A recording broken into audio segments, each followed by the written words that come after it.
네, 여러분 이제 지난 시간에 이어서요 43번 문제 들어갑니다. 감리 완료를 한 때 업무 처리 절차로 옳은 것은 이라고 얘기를 드렸는데요. 그래서 이거는 여러분 꼭 정리를 해주세요. 어땠습니까? 건축사에게 7일 이내 통보한다. 누가? 감리업자가. 그래서 이거는 한번 여러분도 한번 써보면서 한번 정리를 한번 해보십니다. 43번에 뭐였죠? 어떤 감리업자가 완료했을 때 감리 완료 시 어떤 업무 처리 절차 그래갖고 어땠습니까? 감리업자가 건축사에게 7일 내 통보한다라고 정리를 해봅니다. 감리업자가 건축사에게 어떤 요거 완료했다고 7일 이내에 그 사실을 알려준다라고 정리를 합니다. 우선 누구한테 그랬죠? 공사를 감리한 건축사에게 그런다라고 정리를 한번 해봤고요. 이제 그리고 44번 문제 가시면요, 44번 보시면요, 공사 감리할 때 물론 가장 좋은 거는 아무 이상 없이 공사를 잘 해나가면은 그 가장 좋은 건 거 아닙니까? 그렇지만 그렇지 못한 경우가 있을 수가 있어요. 그래서 위반사항 발생 시 조치사항으로 옳지 않은 것은 그랬거든요. 위반사항 발생 시 여기 조치로 옳지 않은 것 그랬는데 바로 틀린 거 가봅니다. 2번 틀렸는데 2번 볼게요. 보면요, 공사업자에게 공사의 시정 보완을 요구할 수 없다. 그러면 공사가 잘못됐는데 이거 시정에 보완해 하고 요구를 했는데 요구를 할 수가 있어야지, 그거조차 할 수 없으면 감리업자가 뭘 할 수 있겠어요? 이거는 뭐 거의 상식에 해당되는 문제가 아닌가 하는 생각이 든다는 거죠. 여기서 44번에 2번 틀렸어요. 이게 답이다. 이렇게 정리합니다. 이제 45번 가시면요, 여기 이렇게 나왔거든요. 설계도서나 화재 안전 기준에 맞지 아니할 경우에 뭐가 감리업자가 감리를 했을 때 그때 조치에 해당되지 않는 것은 이라고 나왔잖아요. 근데 여기에서 44번서부터 45번까지 쭉 연결된다고 보도록 합니다. 그래서 여기 어떤 설계도서나 화재 안전 기준 여기에 맞지 않게 공사가 됐다. 이때 감리업자가 취할 수 있는 조치를 감리업자가 취하는 그런 조치이다. 그런데 해당되는 거 한번 봅니다. 1번 볼게요. 특정 소방 대상물 관계인에게 알린다. 내가 감리업자인데 이거 뭐 잘못됐습니다 하면서 관계인은 소유자 등이잖아요. 그러니까 너무 당연한 얘기고요. 또 공사의 시정 보완을 요구한다. 이거는 각각 맞았잖아요. 그 사실을 알린다. 누구한테 알렸죠? 그 사실을 어떤 특정 소방 대상물의 관계인한테도 알리고 어떤 공사의 시정 보완을 하라고 요구한다. 누구한테 요구했습니까? 이거는 두말할 것도 없이 여기 시공자에게 요구한다라고 봅니다. 시설 공사 시공자에게 요구를 한다. 그런데 3번을 봅니다. 시정 보완을 하지 않았을 때 공사를 중지시킨다. 그런데 여기 봅니다. 일단 여기 감리업자는요, 공사와 관련해서 공사 중지할 수 있는 중지권은 없어요. 시킬 수 있는 중지 권한은 없어요. 그것까지 줄 수는 없다는 거 아닙니까? 그래서 여기 3번 틀렸거든요. 그 사실을 만약 시정 보완을 요구했는데 여기에 응하지 않았을 때 그 사실을 누구한테 보고한다 그랬죠? 본부장 또는 서장한테 보고까지는 할 수가 있지만 스스로 공사를 중지를 시킬 권한은 없어요. 그래서 여기 45번 3번 틀렸다. 이렇게 정리를 합니다. 그리고 46번 문제도 볼게요. 46번 문제는 비교적 쉽게 나온 문제다. 이렇게 봅니다. 그래서 뭐였죠? 감리 완료했을 때 감리 결과를 통보 및 보고해야 될 대상이 아닌 것. 관계인한테 알리죠? 건축사한테 알리죠? 그리고 본부장, 서장한테는 알리지만 구청장한테 알려야 될 그런 사안은 아니에요. 구청장은 스스로 그 소방 안전과 관련되는 그런 업무와는 관련성이 없는 거 아닙니까? 건축 허가와 그런 거는 관련은 있어도요. 그래서 46번에 4번 여기서 틀렸다라고 정리를 합니다. 또 47번 문제도 들어가서 봅니다. 47번 보시면요. 지금 여기서는요. 어떤 가로 안에 들어갈 내용을 순서에 맞게 연결한 것을 찾아라. 그게 바로 47번 문제였거든요. 그래서 뭐라고 나왔죠? 어떤 해당 공사의 시정 보완 요구를 이행하지 아니하고 공사업자가 그 공사를 계속할 때 그게 발생한 날로부터 며칠 이내에 그 위반 사안을 보고를 하냐. 뭐 여기 있는 숫자는 외우셔야 될 그럴 숫자라고 보거든요. 3일 이내 보고한다. 3일이라는 숫자를 정리하시길 바랍니다. 뭐 그래서 그 증명할 수 있는 사진을 첨부해서 누구에게 제출하라 그랬죠? 본부장, 여기 본부장 또는 서장에게 제출한다. 그래서 들어갈 게 3일, 3일이라는 날, 3과 그리고 어떤 여기 본부장, 서장 제출 여기다. 그래서 다시 한번 정리를 한번 해봅니다. 위반사항 발견을 아무 공사를 잘해서 위반사항 발견을 할 게 없으면 좋지만 그렇지 않아서 위반사항을 발견했다. 그럼 가만히 있는 게 아니라 보완 또는 조치를 요구한다. 근데 뭐 조치를 요구할 때 근데 그자가 계속 묵살하고 공사를 한다. 그러면 3일 이내에 그거를 쉽게 얘기하면 일러 바치는 거 아닙니까? 누구한테 일러 바쳤죠? 본부장, 서장한테 3일 이내에. 그때 그거 할 때 뭐 관련되는 증거 서류를 첨부해서 제출한다라고 얘기를 드렸거든요.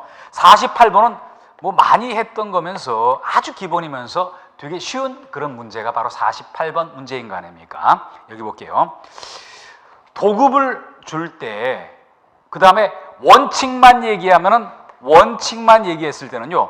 도급은 못 주게 돼 있잖아요. 여기 하도급은 못 주게 돼 있다는 거 아닙니까? 하도급을 못 주게 돼 있다. 그런데 예외적으로 하도급이 가능한 경우가 있다.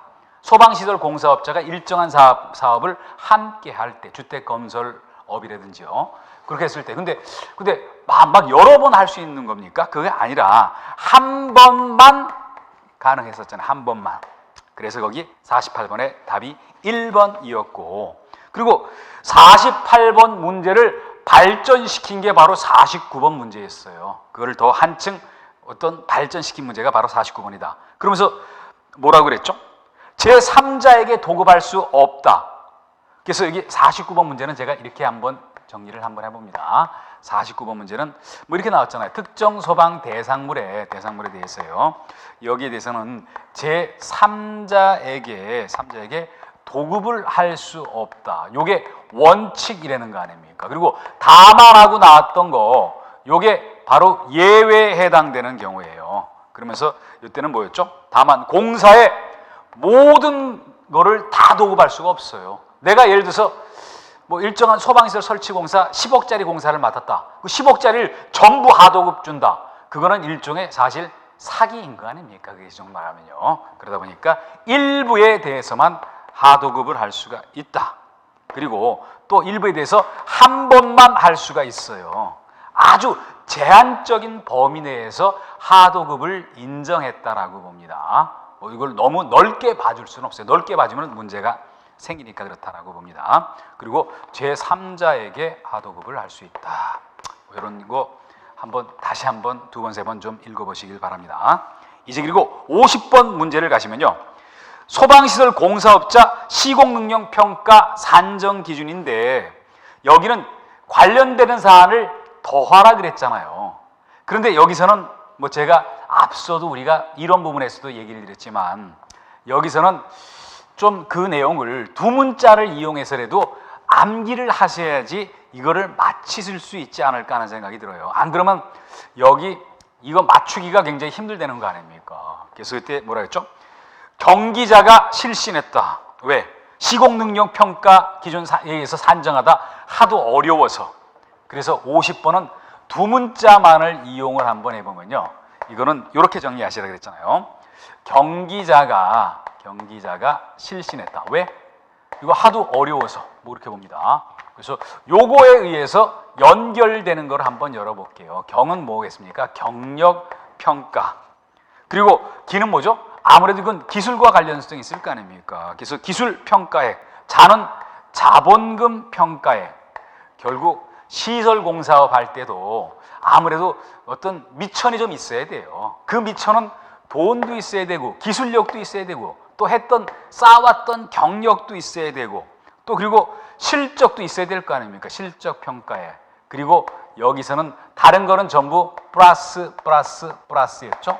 신인도는 플러스 되는 자가 있고 마이너스 되는 자가 있을 거 아닙니까? 신인도 평가. 이렇게 해서 경기자가 하도 평가액 계산하는데 어려워서 실신했다 그러면서 두 문자를 따가지고 연결해서 이 답을 찾아내는 연습을 한번 해보세요. 이제 그래서 50번 문제 보셨고요. 그리고 51번 문제 봅니다. 동일한 특정 소방 대상물에 소방시설에 대한 동일인이 함께 할 수 없는 소방시설은 51번은 같이 했던 거 여러분 기억나십니까? 이랬잖아요. 어떤 일정한 업과 일정한 업에 대해서요. 여기 대해서 소방시설 공사업자가 이거를 자기가 함께 할 때 일부에 대해서 도급을 줄 수가 있다. 이거 기억나십니까? 그래서 이거는 도급 그걸 떠나서 이건 좀 제가 너무 앞서왔네요. 51번 문제를 보시면요. 51번 문제는 바로 이렇게 봅니다. 4번 틀렸는데 여기를 볼게요. 그래서 여러분도 이렇게 여기 공부하실 때 너무 앞서가지 마세요. 잘못하면 실수하니까요. 그래서 이렇게 봅니다. 소방시설 공사에 대해서는 뭐와 뭐를 함께하면 안 됐죠? 공사와 감리는 함께하면은 안 돼요. 누가? 동일인이. 벌써 이게 이유가 있는 거 아닙니까? 내가 공사라고 내가 감리를 한다? 감리는 뭐 하는 겁니까? 공사를 제대로 했나 안 했나 확인하잖아요. 내가 한 행위에 대해서 내가 감사를 한다? 그러면은 다 잘했다 그럴 거 아닙니까? 그러다 보니까 이런 거는 할 수가 없어요. 그래서 51번의 답이 4번이었다 이렇게 봅니다. 또 52번 가셔가지고요. 52번 문제 보시면요. 소방기술자 실무교육과 관련되는 내용이면서 해당하지 않은 것을 찾아라. 그러면서 어떤 여기 실무교육기관 지정 신청 받았을 때 적합 여부 확인, 주무장관인 국민안전처 장관, 또 교육 지정 받고자 하는 자가 비영리 법인, 그리고 뭔가 미비됐을 때 15일 이내 보완. 그렇지만 4번은 한번 정리를 한번 해봅니다. 항상 이렇게 보거든요. 소방과 관련해서 교육 관련해서 미리 알려주는 거는요. 소방관리법에서 전부 10일이에요. 그래서 여기 14일 이내가 아니라 이거를 10일 이렇게 한다. 이거는 소방 관련되는 법 일반에 걸쳐서 공통적으로 나오는 얘기다라고 정리를 합니다. 먼저 이렇게 해서 52번 문제도 보셨고요. 이제 그리고 이제 뒤쪽에 가셔서 우리가 소방시설 공사업법을 좀 마무리하는 그런 내용들을 확인을 한번 해봅니다. 그러면서 나왔던 게 뭐였죠? 소방시설업자협회, 소방시설업자들의 협회와 관련되는 이런 부분 얘기. 그래서 여기 여러분 이렇게 한번 얘기를 드려봅니다.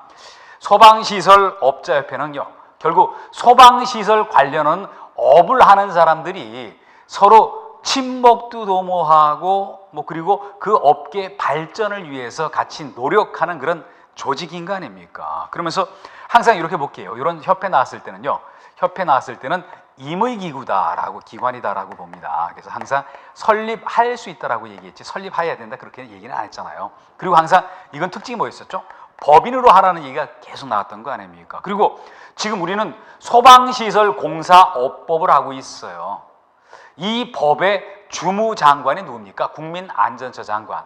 그리고 그 국민안전처 장관이 여기 이런 관련 업무를 총괄하는 중앙행정기관의 장이다. 그러다 보니까 뭐였죠?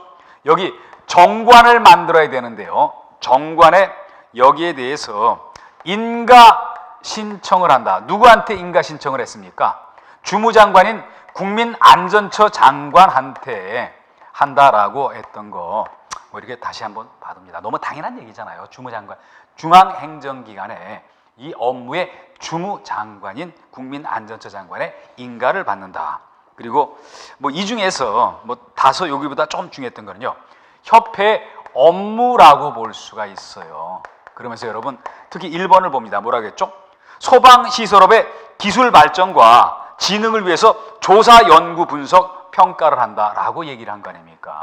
조사도 하고 연구를 하고 그리고 분석을 하고 아울러서 더 나가서 제대로 됐나 잘 됐나 안 됐나 평가까지 하는 업무를 한다. 그거 이외에도 어떤 각종 어떤 기술 향상 등을 위한 지원 따위를 한다라고 여기 보셨거든요. 이제 그리고 보칙을 봅니다.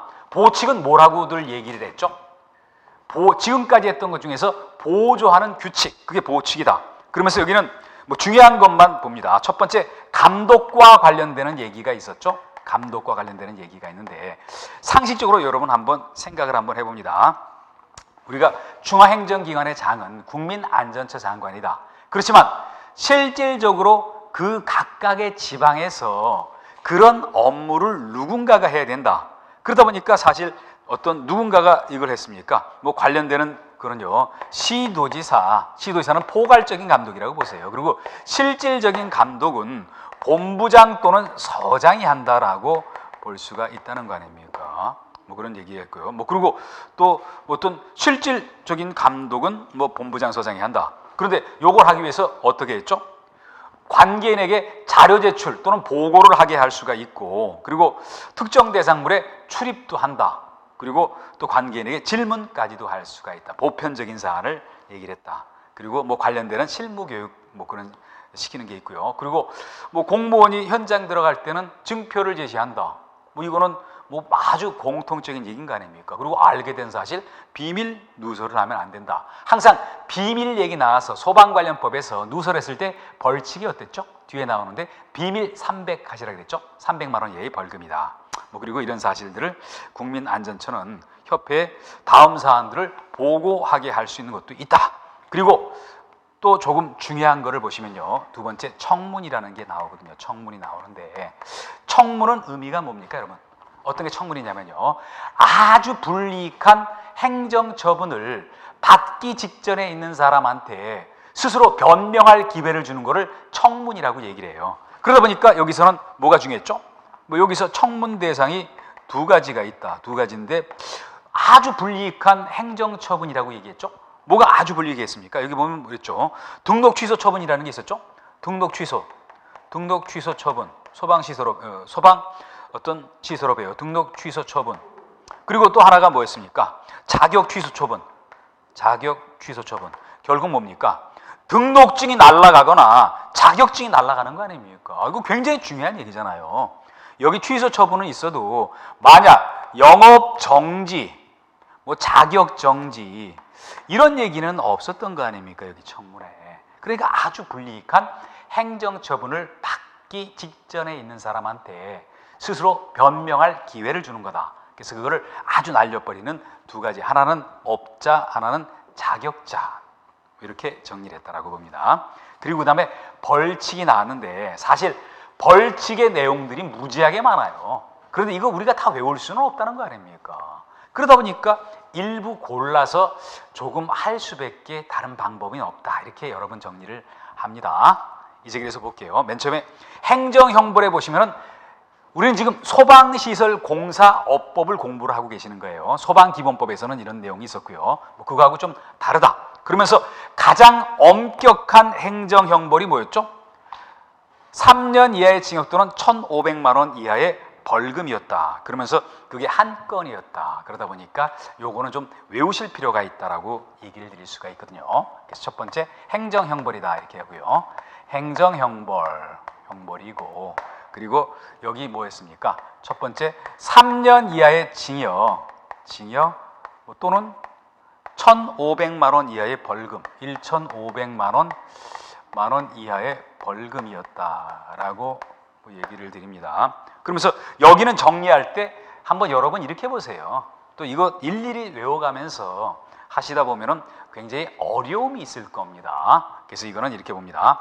이렇게 3.15 부정선거, 아마 이때 여러분들은 태어나시지가 않았을 거예요. 이게 1960년도 3월 15일. 이것 때문에 사실 4.19 의거, 4.19 혁명이 발생한 거 아닙니까? 그래서 뭐 3.15 부정선거 뭐 이거에 의해서요. 유령 회사를 차렸다. 유령 회사를 차린 사람, 설립한 사람의 벌칙이 3년 이하의 징역 또는 1,500만 원 이하의 벌금이다. 이게 3.15인 거 아닙니까? 3년 1,500. 그래서 단 한 건이다. 이렇게 정리를 하시고요. 그리고 두 번째 나오는요. 1년 이하의 징역 또는 1,000만 원 이하의 벌금은요. 무려 8가지를 나열했어요. 사실 이거 뭐 제가 앞서도 얘기 드렸지만요. 암기하려면은 엄청 힘들어요. 일부만 정리를 하시는 게 좋다라고 생각이 됩니다. 그래서 1년 이하의 징역 또는 1,000만 원 이하의 벌금이다. 그러면서 한번 봅니다.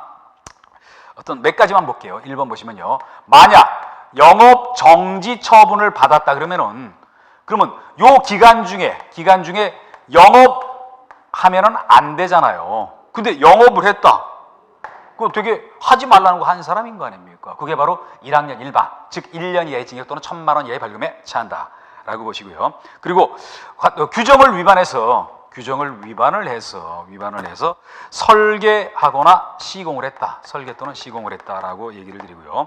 또 3번을 봅니다. 또 규정을 위반해서 감리하거나 거짓 감리했다라고 한번 정리를 해봅니다. 그래서 규정을 위반해서 설계 시공 또는 감리 또는 거짓 감리를 했다. 그리고 그 다음에 봅니다. 8번 건너뛰어서 뭐라고 얘기했냐면요. 이렇게 얘기를 했잖아요. 하도급 제한 규정을 위반을 해서 하도급 제한하는 그런 규정을 위반을 해서 하도급 한 자, 요자 또한 1학년 1반, 즉 1년 이하의 징역 또는 1,000만 원 이하의 벌금에 처한다라고 한번 봅니다. 그래서 뭐 이렇게 구분을 해서 한번 보시고요. 거기서 그리고 그 다음에 가셔가지고요. 이렇게 봅니다. 어떤 소방 기술자의 의무를 위반하고 업무를 수행했다. 뭐 그것도 한번 체크를 한번 해보시고요. 또 세 번째 봅니다. 세 번째 보시면요, 300만 원 이하의 벌금 대상이 있다라고 봅니다. 뭐 그러면서 여기 볼게요. 여기 2번 봅니다. 그래서 2번을 보면요, 300감배 이렇게 보세요. 감리원을 배치를 안 했다. 이때 300만 원 이하의 벌금이 300원이 아닙니다. 300만 원이거든요. 뭐 그리고 그 다음에 가서 봅니다. 6번은 이중 취업을 했다. 이중 한 군데가 아니라 두 군데 이상 취업을 했다. 뭐 굉장히 능력이 있으신 분이네요. 그리고 5번은 자격증을 빌려줬다. 대여를 해줬다. 그리고 7번에 제가 자주 얘기했다는 거잖아요. 그래서 뭐였죠? 비밀 준수 의무 위반했을 때 300만 원 이하의 벌금이다. 뭐 이런 식으로 하셔야지 뭐 비교적 일정 부분까지 정리가 된다라고 보기 때문에 얘기를 드렸고요. 양벌 규정은 앞서 우리가 소방기본법에서 얘기했던 거 그대로예요. 뭐가 양벌 규정이었죠? 뭐 제가 한번 뭐 가볍게 여러분도 가벼운 마음으로 제가 얘기 드리는 거 한번 들어보세요. 뭐가 양벌 규정이었냐면요, 이렇게 한번 봅니다. 양벌 규정 이렇게 얘기 드릴게요. 만약 지금까지 우리가 얘기했던 거 뭐 이렇게 315도 나오고 1학년 1반도 나오고 300도 나왔잖아요.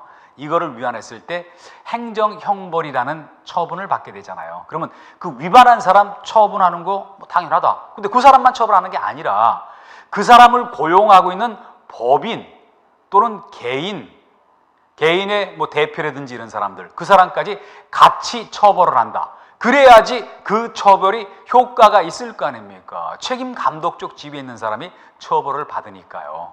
물론 그럴 때 그 사람은 벌금만 처벌하지 뭐 징역은 징역 이런 거형은 받지 않는다. 그런데 뭐 직원들한테 어떤 이런 교육을 게을리하지 않았는데도 이런 일이 발생했을 때 그럴 때는 양벌 규정을 적용하지 않는다라고 얘기했다. 중복되는 얘기였지만 얘기를 드렸고요. 그리고 그 다음에 봅니다. 뭐 지금까지는 행정형벌이었죠. 그런데 그 다음에 나왔던 거 행정질서벌이 있다. 행정질서벌은 이거는 쉽게 얘기하면 이걸 우리가 과태료라고 얘기한다. 그러면서 이거는 전과는 아니다라고 얘기를 한 거 아닙니까? 그러면서 200만 원 이하의 과태료가 있다라고 얘기를 드렸잖아요. 200만 원 이하의 과태료가 있다. 그러면서 뭐 사실 여기 엄청나게 많은 거 아닙니까? 그래서 여기 일부만을 한번 얘기를 드려볼게요. 일부만을 얘기를 드리면요, 여기 봅니다. 여기서 뭐 5번 정도를 봅니다. 5번 뭐라 그랬죠? 완공검사를 받지 아니한 자, 완공검사를 받아야 되는데 완공검사를 받지 않았을 때 그때 200만 원 이하의 과태료다. 또 뭐라고 했습니까? 감리 관련 서류를 인수인계를 안 했다. 감리 관련 서류에 대해서 인계 인수를 안 했다. 그랬을 때도 200만 원 이하의 과태료에 처한다라고 얘기를 드렸잖아요. 또 방염 성능 기준 미만으로 방염을 했다. 기준 미만으로 방염을 했을 때 그때도 200만 원 이하의 과태료에 처한다라고 얘기를 했다라고 보도록 합니다. 그리고 하도급 관련해서 그 내용을 통지를 하는데 통지만 안 한 거예요. 하도급 관련되는 뭐 다른 규정을 위반하는 게 아니라 그게 바로 11번인 거 아닙니까? 그래서 하도급 관련해서 이 통지를 하지 않았을 때 그게 200만 원 이하의 과태료다라고 봅니다. 그리고 과태료 부과 징수 기준에 뭐라고 나왔죠? 이 과태료의 부과 징수권자가 누구라고 했습니까? 시도지사, 소방본부장, 소방서장이라고 얘기를 했잖아요. 요 과태료에 부과하고 징수하는 징수권자가 누구냐? 시도지사도 거기 해당이 되고 그리고 본부장 그리고 서장까지도 뭐 여기 반열에 들어간다라고 보도록 합니다. 이제 그리고 그 다음 내용을 보시면요, 뭐 되게 거창하잖아요. 그리고 우리가 지금 얘기했던 과태료에 대해서 뭐 1차 위반했을 때, 2차 위반했을 때, 3차 위반했을 때 하면서 나오는데요. 그러면서 여기 보시면요, 뭐 하나 보면요, 일반 기준의 1번을 보세요. 어떤 부가 횟수가, 어떤 위반 횟수가 나오는데 최근 1년간 몇 번 위반했나 그 기준을 가지고 따진다고 얘기를 드렸잖아요. 그래서 그런 정도만 보시고, 그리고 그 이외에 1차, 2차, 3차 이거는 너무 깊이 들어가서 한 요 정도까지만 여러분하고 같이 한번 정리를 해봤거든요. 이제 그리고 뭐 뒤에 나와 있는 문제 8문제가 나왔는데 문제 한번 보도록 합니다. 그래서 문제 1번을 봅니다. 문제 1번 보시면요, 다음 중에서 청문 대상인 거를 찾으라고 얘기를 드렸는데, 그래서 어땠죠? 취소, 무슨 뭐 그런 얘기, 취소할 때 이럴 때 청문 대상이었잖아요. 청문은 어떻다고 얘기를 드렸습니까? 아주 엄한 행정 처분을 받기 직전에 있는 사람한테 서로 어떤 스스로 변명할 기회를 주는 거를 청문이라고 얘기를 드렸잖아요. 그러다 보니까 여기 봅니다. 실무교육, 뭐 어떤 처분 받는 거 아닌 거 아닙니까? 영업정지, 뭐 그리고 그 다음에 봅니다. 여기 영업정지가 나가서 2번은 아니고요. 근데 4번을 보세요. 소방시설업은 등록정지지 자격정지 아닌 거 아닙니까? 이거 거짓말 해놨다니까요. 자격증에 대해서 자격증 취소한 거죠. 그래서 1번의 답이 1번이었다라고 보고요. 그리고 2번 문제 봅니다. 2번 문제는 앞서도 얘기를 드렸지만요, 등록하지 않고 영업을 한 자, 그게 3.15 부정선거 때 유령회사를 차렸다, 이건 거 아닙니까? 3년 이하의 징역 또는 1,500만 원 이하의 벌금. 그래서 답이 2번에 1번이었다라고 봅니다. 또 그리고 뭐였죠? 하도급 관련되는 여기 하도급 규정에 위반해서 제3자에게 하도급을 한 경우, 하도급 관련되는 통지를 안 했을 때는 200만 원 이하의 과태료지만요, 이때는 1년 이하의 징역 또는 1,000만 원 이하의 벌금에 처한다. 그래서 여기 답이 4번이다라고 얘기를 드렸고요. 그리고 그 다음에 봅니다. 그 다음에 4번도 볼게요. 4번. 그래서 여러분 어렵게 생각하시지 말고 어떻게 하냐면요, 제가 앞서 얘기했던 것과 그리고 문제에 나와 있는 벌칙선에서 암기를 하도록 하세요. 너무 많은 거 하려고 그러면은 우리가 쫓아갈 수가 없다라고 봅니다. 그래서 여기 볼게요. 어떤 소방 설비기사가 법 또는 명령에 적합하지 않게 업무를 수행했다. 그게 바로 1년 이하의 징역 또는 1,000만 원 이하의 벌금에 처한다. 그래서 소방 설비기사가 지금 우리가 공부하는 법 그리고 그 밑에 시행령 관련되는 그 적합하지 않게 그 업무를 수행했을 때 1학년 일반이다, 1년 이하의 징역 또는 1,000만 원 이하의 벌금이다라고 여러분 정리를 합니다. 그리고 5번도 가서 볼게요. 5번 보시면요, 일정 규모 이상의 특정 소방 대상물에 소방시설 공사에 대한 감리를 위해서 소방공사 감리업자를 공사감리자로 지정을 하지 않았다. 지금 감리자 지정 안 하거나 뭐 설계 뭐 제대로 안 하거나 설계 안 하거나 뭐 시공 관련돼서 그 사람 안 쓰거나 그 공이 뭐였습니까? 1학년 일반이었다는 거 기억나실 겁니다. 1년 이하의 징역 또는 1,000만 원 이하의 벌금이다. 그래서 5번도 1학년 일반이었다라고 봅니다. 그리고 6번 볼게요. 6번 보시면요, 6번은 표현 자체를 이렇게 했잖아요. 뭐 어떻게 했습니까? 다음 중 한번 써보고 의미를 얘기를 드려볼게요. 다음 벌금 중 그 성격이 다른 것은, 다음 벌금 중 한번 벌칙을 한번 본 다음에 성격이 왜 달랐나 볼게요. 다음 벌금 중 그 성격이 다른 것은 하고 물어봤는데 한번 봅니다. 뭐 그러면서 1번 봅니다. 1번 뭐라고 나왔습니까? 소방시설 공사업 현장에 감리원을 배치해놨다. 아까 뭐였죠? 300 감배라고 얘기를 했잖아요. 300만 원 이하의 벌금인 거 아닙니까? 감리원을 배치 안 했을 때. 그리고 이제 2번 봅니다. 2번에 뭐였죠? 거짓 감리업자 또는 공사 감리업자를 지정하지 아니했다라고 얘기를 드렸는데 이게 1년 이하의 징역 또는 1,000만 원 이하의 벌금이었다. 또 세 번째를 봅니다. 어떤 공사업자가 아닌 자에게 소방시설 공사업을 도급했다. 이것도 1학년 일반이다. 그리고 4번 봅니다. 화재 안전 기준이나 위반해서 설계나 시공을 했다. 이것도 1학년 일반이다라고 봅니다. 그러면 다른 건 이게 달랐다. 왜 그랬습니까? 여기는 어땠죠? 공통적으로 1년 이하의 징역 또는 1,000만 원 이하의 벌금 그랬잖아요. 이하의 벌금. 그렇지만 여기를 봅니다. 여기는 어땠습니까? 300만 원 이하의 벌금이었잖아요. 300만 원 이하의 벌금이다. 그 성격이 좀 다른 거 아닙니까? 여기는 징역을 갈 수 있잖아요. 징역 또는 벌금. 여기는 벌금에 한정이 되어 있다. 그러다 보니까 성격이 다른 거는 6번에 1번이었다라고 봅니다. 그리고 7번 봅니다. 7번 가셔서 보시면요. 7번에 보면요.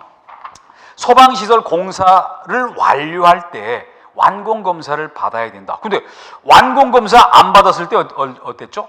200만 원 이하의 과태료에 처한다라고 했잖아요. 200만 원 이하의 과태료. 뭐 요 정도 봅니다. 그리고 마지막 문제인 8번 가서 볼게요. 8번에 보시면요. 소방시설 공사업법상이요. 소방시설 공사업법상 200만 원 이하의 과태료 대상이 아닌 것을 찾으라라고 얘기를 했다. 근데 1번 봅니다. 1번 보면은요. 감독 명령을 위반해서 보고 자료 제출을 하지 않거나 여기 거짓을 했을 때 이거 할 때 이렇게 외우시라고 얘기를 드렸어요. 100 자료. 이거는 100만 원 이하의 여기 보면은요. 100만 원 여기 봅니다. 여기 200만 원 이하의 여기 과태료 대상이 아닌 것은이라고 얘기를 했잖아요. 그래서 200만 원 이하의 과태료 여기 자료 제출을 하지 않았을 때 그랬을 때 여기 다시 한번 봅니다. 여기 여러분 나와 있는 그 내용들을 한번 확인을 한번 해볼게요. 100만 원 이하의 벌금에 해당이 된다라고 봅니다. 뭐 제가 아까 기본 일어날 때 요건 얘기를 안 드렸었네요. 그래서 100 자료를 보세요. 그래서 이건 100만 원 이하의 벌금이다. 그리고 나머지 2번, 3번, 4번은 전부 과태료다. 200만 원 이하. 그러다 보니까 8번의 답이 1번이었고요. 그리고 여기 여러분 이렇게 봅니다. 8번에 4번을요. 좀 교체를 좀 해주세요. 4번을 지문 4번을 교체한다. 교체해서 어떻게 하시면 좋냐면요. 물론 요거는 자료를 사이트에 올려놓겠지만요. 이렇게 봅니다. 방염 이렇게 좀 바꿔주시길 바랍니다. 방염 성능 기준 기준 미만으로 방염을 한 자로 좀 바꿔주시길 바랍니다. 방염을 한 자 이렇게 바꿔주시고요. 그리고 뭐 답은 1번이었다라고 정리를 합니다. 이제 여기까지 해서 소방시설 공사업법의 내용들을 다 살펴봤어요. 소방시설 공사업법은 분량은 많진 않지만 앞에서 공부했던 소방기본법보다는 조금 까다로운 측면이 있다라고 봅니다. 그래서 뭐 틀린 내용들 다시 2번, 3번 확인을 꼭 해주시길 거라고 믿으면서요. 그러면서 여기서 마무리를 짓습니다. 네, 수고하셨습니다.